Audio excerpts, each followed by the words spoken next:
société a commencé à produire et à diversifier sa gamme papier. Tous les produits fabriqués par la société SAH sont commercialisés sous le brand Lila. Cette stratégie lui a permis à cette marque d'être leader sur le marché avec une part en 2012 de 33,4%. En termes de chiffre d'affaires, donc il y a une croissance importante sur les 3 derniers exercices. Elle est aux alentours de 17% et le chiffre d'affaires de 2012 a dépassé les 70 millions de dinars. Ce chiffre d'affaires est constitué à 57% par l'hygiène bébé, 22,19% par la gamme papier et puis 20% par l'hygiène adulte et l'hygiène féminine. 69% de ce chiffre d'affaires est écoulé sur le marché local et 31% sont écoulés sur les marchés export. En fait, la société exporte sur une vingtaine de pays africains tels que le Congo, la Mauritanie, le Mali, le Gabon. Il y a plusieurs autres destinations. Et la Libye reste la destination prépondérante avec une part du chiffre d'affaires export de 55%. Sur les 3 dernières années, la société a réussi de très belles performances, millions de dinars. Ce coût a été financé à hauteur de 30% par les fonds propres. Le capital s'élevant au 31-12-2012 à 18 millions de dinars est réparti entre SAH à hauteur de 65% et Madame Jelil Al-Mezni à hauteur de 35%. Sachant que lors du conseil d'administration du 1er juillet 2013, la société SAH a autorisé le rachat des 35% de Azur détenus par Madame Jelil Al-Mezni en contrepartie d'un compte courant actionnaire. Et puis, lors de l'AGE du 28 octobre 2013, la société a autorisé une augmentation de capital au profit de Madame Jelil Al-Mezni par conversion de créances. Pour SAH Algérie, donc c'est une société créée en 2007 et qui est entrée en production à fin 2008. Le capital actuel est de 11,3 millions de dinars et elle est détenue à hauteur de 70% par SAH Tunisie. Cette société est spécialisée dans la production de l'hygiène, le papier mouchoir et les serviettes de table. La société SAH Libye a été créée en 2009. On attend normalement l'autorisation d'exploitation en fin 2010 et puis en fait on l'a eu il y a 2 jours. Donc la société dispose de 4 lignes de production entièrement automatisées de serviettes de table et de l'hygiène féminine. Et en Libye, avant même le démarrage de l'activité de SAH Libye, SAH accapare une part de marché qui varie entre 20 et 25%. Comme on l'avait déjà dit, donc, dans le groupe, il y a 2 sociétés de distribution, SAHD Algérie, qui est spécialisée dans l'importation et la distribution sur le marché algérien du complément de la gamme de produits Lila non fabriqués par la société SAH Algérie. Le capital de la société est détenu à hauteur de 51% par SAH Algérie. Et il y a SAH Maroc. Donc, c'est une société créée en 2010 avec un capital de 405 000 dinars tunisiens et l'activité consiste dans l'importation et la commercialisation de toute la gamme Lila sur le territoire marocain. Les états financiers consolidés donc, nous font apparaître un chiffre d'affaires qui est passé de 143 millions de dinars à 196 millions de dinars en 2012. Donc un taux de croissance de 17%.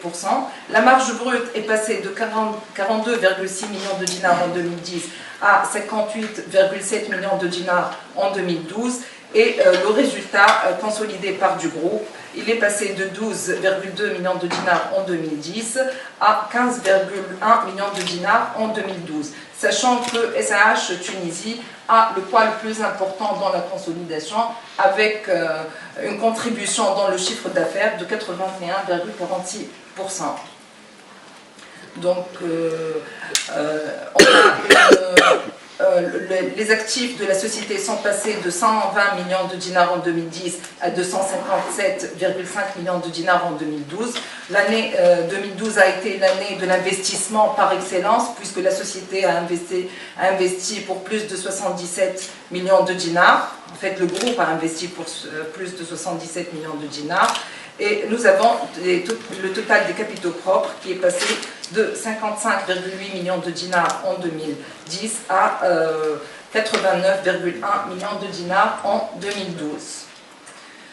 Pour l'activité récente de la société, avec les indicateurs au 39, nous avons un cumul des produits d'exploitation en consolidé de 186 millions de dinars. Donc la société réalise à peu près 70% du chiffre d'affaires prévu pour l'année 2013 et des investissements qui ont dépassé les 31 millions de dinars. Pour SAH Tunisie, donc on a un total des produits d'exploitation cumulés sur la période de 146 millions de dinars, à peu près 75% du chiffre d'affaires estimé pour la fin 2013. Et puis nous avons eu des investissements réalisés à hauteur de 35 millions de dinars. Pour le business plan, donc, nous avons un chiffre d'affaires prévisionnel qui va passer de 257,2 millions de dinars en 2013 à 358 millions de dinars en 2017. C'est une croissance de 12,5% sur la période. Le poids de SAH Tunisie dans la consolidation va diminuer. Il va passer de à peu près 82% du chiffre d'affaires consolidé à 77% au profit des sociétés étrangères et surtout les sociétés algériennes et la société marocaine. En parallèle à la hausse donc, des ventes de la société, nous aurons une hausse de 10,7% sur la période des achats consommés de la société. Donc l'EBITDA de la société va passer de 24 millions de dinars en 2012 à 45,3 millions de dinars en 2014 et atteindra les 56,2 millions de dinars en 2017, soit une croissance de 18,6% sur la période 12 à 125,3 millions de dinars en 2017. Le résultat d'exploitation passera de 17,2 millions de dinars à 39,9 millions de dinars en 2017 et nous aurons un résultat consolidé par du groupe qui passera de 15 millions de dinars en 2012 à 31,2 millions de dinars en 2017.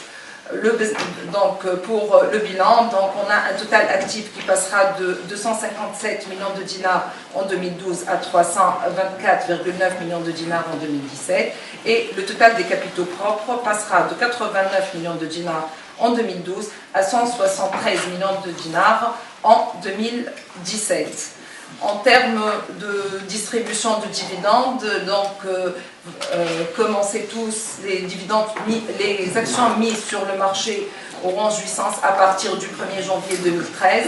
Donc ces dividendes vont avoir, ces actions vont avoir les dividendes relatifs à cet exercice et le taux de distribution sera de 50% du résultat de la société SAH Tunisie. L'évaluation, donc pour l'évaluation, on a procédé à 3 méthodes d'évaluation. Le modèle de Bates, l'actualisation des cash flows futurs de la société et les comparables. Ces 3 méthodes ont convergé vers une valorisation qui dépasse les 300 millions de dinars et nous avons eu une moyenne de 317,2 millions de dinars. À cette moyenne, donc cette valeur moyenne ressortie par ces méthodes, on a appliqué un taux une décote de 15% pour aboutir à une valeur de la société avant augmentation de capital de 270,6 millions de dinars. Donc, et la partie qui fera objet de l'offre publique de vente est celle relative, et la partie que détient le fonds ECP, et nous aurons une ouverture du capital de 132 millions de dinars.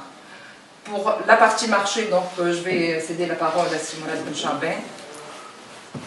Le placement privé, c'est que les investisseurs s'engagent à ne pas vendre les titres pendant une période d'une année, donc une période de lock-up d'une année.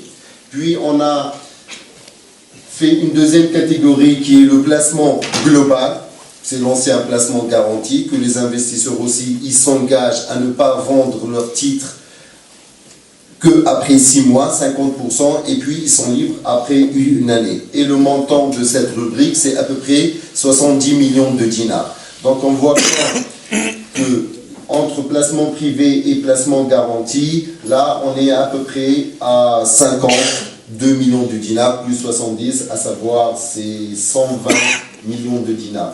Puis on a une partie réservée au marché d'un montant de 7 millions de dinars, que normalement elle va être clôturée le lundi 23. J'essaie de rappeler que on a jusqu'à maintenant une demande d'à peu près d'un montant de 60 millions de dinars de la part d'investisseurs étrangers qui ont déjà confirmé leur souscription.